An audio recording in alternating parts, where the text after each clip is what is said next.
আমি বানাবো বাহারি পটল চিংড়ি দিয়ে। এর জন্য পটল নিয়েছি আমি। পটলগুলো আমি কেটে নেব। কীভাবে কাটছি দেখুন।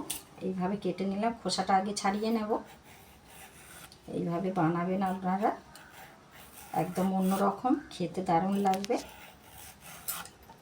আমরা তো পটলের কত কি বানিয়ে খাই, এইভাবে বানিয়ে খাবেন।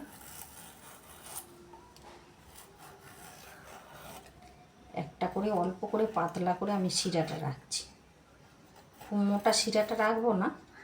এবার এই সাইড করে এইভাবে নেব, এইভাবে সুন্দর করে কেটে কেটে এইভাবে নেব। এক সাইডে আগে নিচ্ছি, এই সাইডটা হয়ে গেল। এবার এদিকটায় মাঝখানটায় যেন থাকে এইভাবে চিড়ে চিড়ে নেব, কেটে কেটে সুন্দর করে। দেখুন আমি কিভাবে করছি, গোটাটা কাটলে হবে না।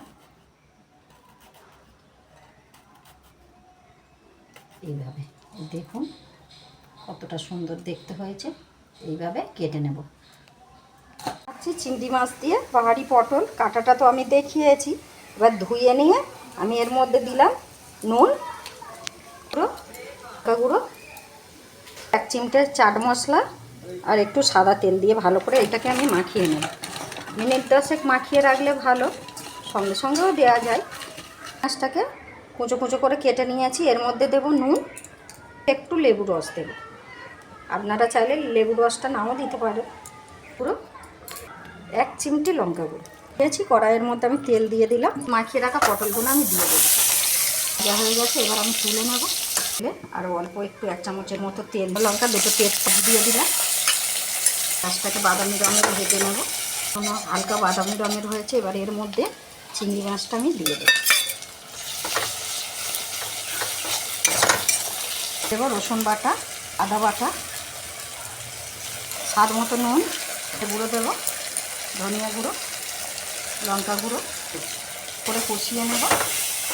জারের মধ্যে আমি দিয়েছিলাম 2টো কাঁচা লঙ্কা, 4 মগজ আর 1টা টমেটো বাটা আমি দিয়ে দিলাম, বেটে দিয়ে দিলাম আমি। তো 2-4টে চিনির দানা ব্যালেন্সের জন্য, বেশি দেবো না কিন্তু। আর 3-4টে ভালো করে কষাতে হবে। তেল ছেড়ে দিয়েছি। এবার আমি মিক্সি ধোয়া জলটা আমি দিয়ে দেবো। দিয়েছি। এবার ভেজে রাখা পটলটা আমি দিয়ে দেবো। এবার দেবো ধনেপাতা কুচি, মশলা গুঁড়ো, অল্প একটু ঘি দেব, বেশি দেব না। এবার আমি নামিয়ে নেব। আপনারা এইভাবে বানাবেন বন্ধুরা, দারুণ খেতে লাগে। হয়ে গেছে বন্ধুরা আমার চিংড়ি দিয়ে বাহারি পটল। আপনারা এইভাবে বানাবেন, অসাধারণ খেতে হয়। কেমন লাগছে কমেন্টে জানাতে কিন্তু ভুলবেন না। ভালো লাগলে লাইক, কমেন্ট, শেয়ার।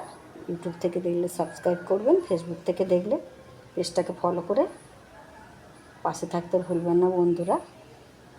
রাখলাম, ধন্যবাদ।